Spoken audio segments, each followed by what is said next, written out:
Samsun'a. Bugün ligde hangi takım Samsun'a gitse maç 0-0 falan gitse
Herkese merhaba, ben Enes Yücepur. Bugün yeni bir 3 boyutlu yazıcı yapım videosuyla karşınızdayım. Videonun zaten başında da izlediğiniz gibi büyük boyutlu bir yazıcı olacak. Yazıcımızın 80 cm, 60 cm bir taban alanı olacak. Fakat bu yazıcının yüksekliği biraz düşük olacak. 20-25 cm gibi bir yüksekliği olacak. Çünkü müşterinin isteği bu yöndeydi. Bu yazıcı daha büyük boyutta da yapılabilir ama tabii bazı değişiklikler yapılması lazım. Bu yazıcı için Sigma profillerim gelmişti. Videonun başında da izlediğiniz bu Sigma profillerden ben delikler açtım. Yani şunda da göreceğiniz gibi sütunu matkap kullanarak çeşitli delikler açtım. Bazı kısımlarında da şunlarda da gördüğünüz gibi şuralarda kılavuzuya diş açtım. Çünkü bunların birleşimini biraz daha rigid olması için Sigma profilden Sigma profile yapacağım. Metrik altılık imbuslar kullanarak. Normalde ben köşe elemanları kullanıyordum. Hatta şurada var, göstereyim.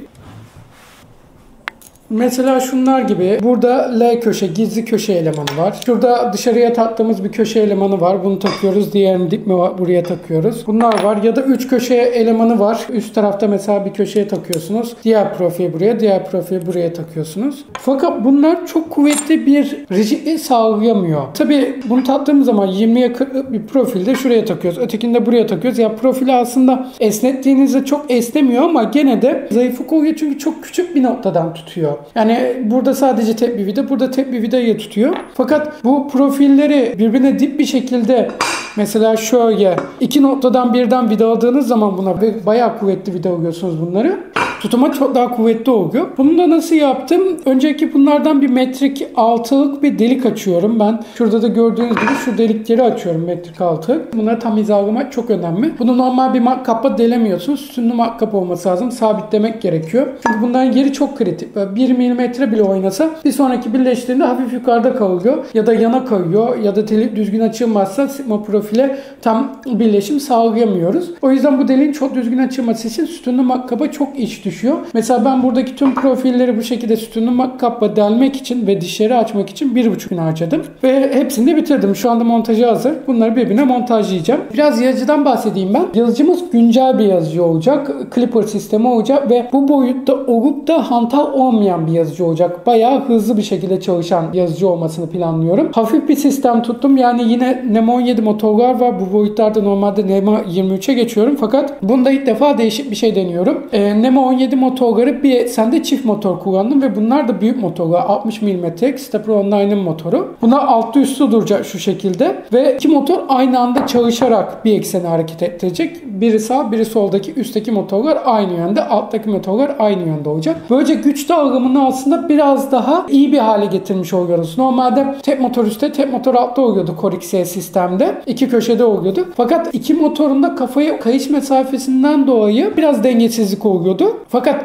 arka tarafta çifter motor kullandığımızda biraz daha dengeli bir sistem olacak. İki motor birbirini destekleyecek. Bu yüzden çift kullandım ve hafiflik açısından şimdi bu iki tane motor, şurada NEMA 23 motorlarım var hatta bakın.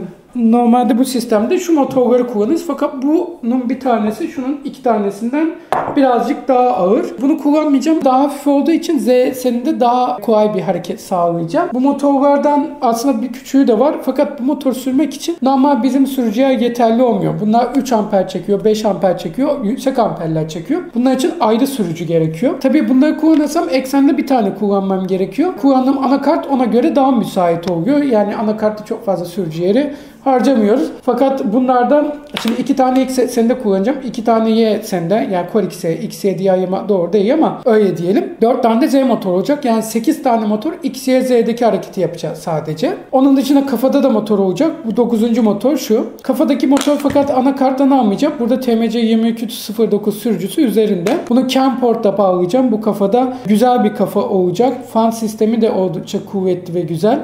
Kafada RGB led ışığımız ve aydınlatmamız da olacak. Bir tane end stopumuz var ve kafada noktasal olarak yani nozulün uç noktasıya kalibrasyonu sağlayacağız. O da şöyle. Bu arada bu yazıcıdaki parçaları alüminyumdan kestirdim. Şöyle ki şurada gördüğünüz parçaların hepsi alüminyum lazerle kesim. CNC parça değil. Lazerle kesimi 6 mm ve 5 mm. Bunları kestikten sonra gene sütunlu matkapla önlerindeki deliklerini, yanlarındaki deliklerini açıyorum referansa. Ve daha sonra da bunlara kılavuzla diş açıyorum. Ve oldukça sağlam oluyor. Çünkü bu yazıcıyı ileride açık yapacağım. Fakat kapamaya kalktığımızda da içerideki parçalar, önemli tutunan parçalar, kayışları tutan, kafayı tutan gibi motorları tutan parça alüminyum olduğu için içerinin ısınması da herhangi bir sıkıntıya neden olmayacak.